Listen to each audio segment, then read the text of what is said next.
Hello, welcome back to the ministry. This is Taj McCameron. I got two little words I'm gonna give y'all, and then I'm gonna be out. So, the Lord gave me this in my prayer time, and I wanted to share it with you. There are people that are carrying our blessings. I referenced this in the word that I did about you being lifted up to be crowned. That they're carrying our blessings, but they have been instructed to come to where we are. And the Lord gave me a reference in relation to whenever there was a blessing, the other individual was being stretched. A lot of us have been in seasons. God, why haven't you moved me where you said you was going to move me? Why haven't you gotten me where you said you was going to take me? Why you keep showing me that I'm supposed to go over there, but I'm still over here? All this kind of stuff that we've been sitting up here complaining about. And God's saying,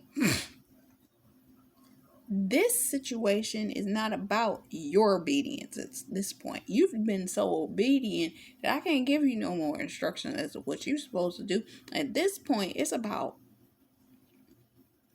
what the other individual is supposed to do and operating in their obedience to do what their part of the process is. Peter had to leave the prison, but when he left the prison, he went to Rhoda's house. Did Peter know Rhoda before he went into prison? Can anybody answer that question?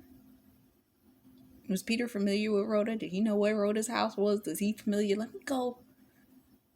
I knew Rhoda before, so let me just go to her house.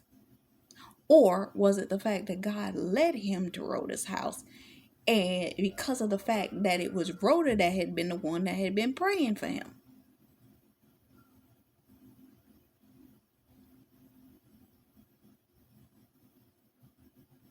He went to where the prayers were being prayed. He didn't go there because he knew Rhoda. Let's look at the next scenario.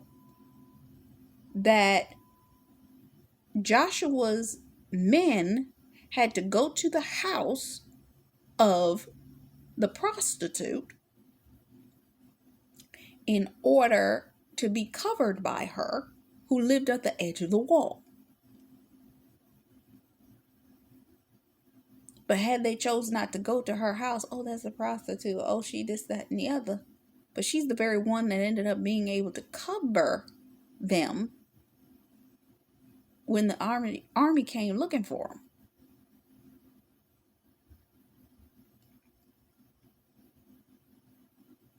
Mary with the alabaster box.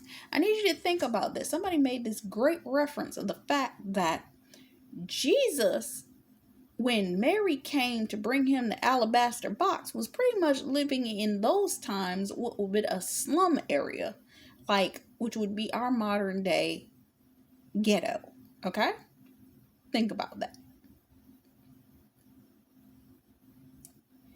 And it was a situation where them being in the equivalent of the projects.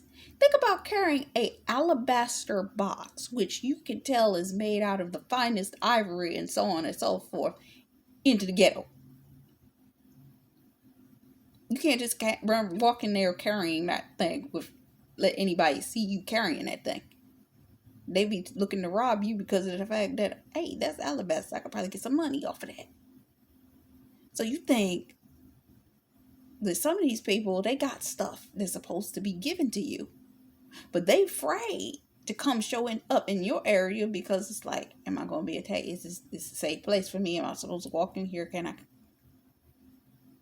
But they have to give you that gift, that thing that was supposed to be given to you.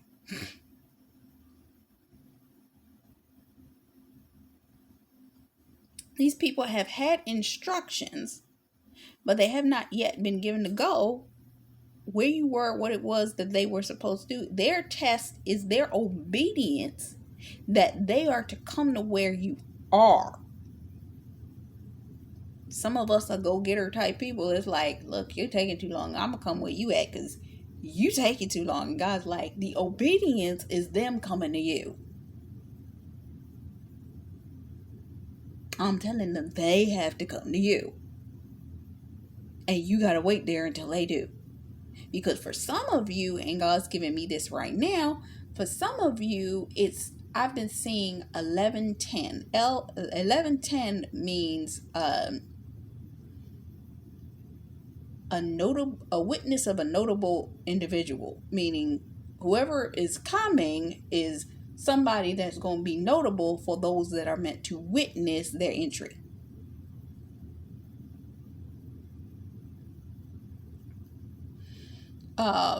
Secondarily, the Lord also gave me the understanding of anybody that's seen Mary J. Blige's My Life documentary. Did you hear her tell the story of when they came looking for her?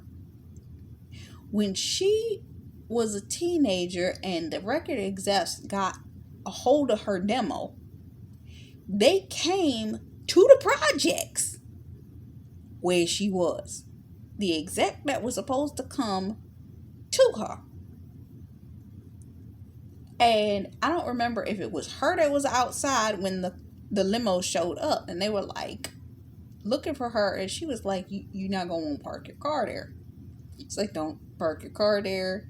It's like, she literally talked about, you live in the projects, you don't smile about nothing, you got to stay with a stern face, because they'll bank you because they think you happy. So what would it look like for a person coming through in a limo looking for her? And she lived in apartments on whatever floor there was, coming up through the ghetto apartments to come have this grouping of people that were in their van or vehicle limo with them to go up in to her apartment to hear her sing. But that's exactly what they did.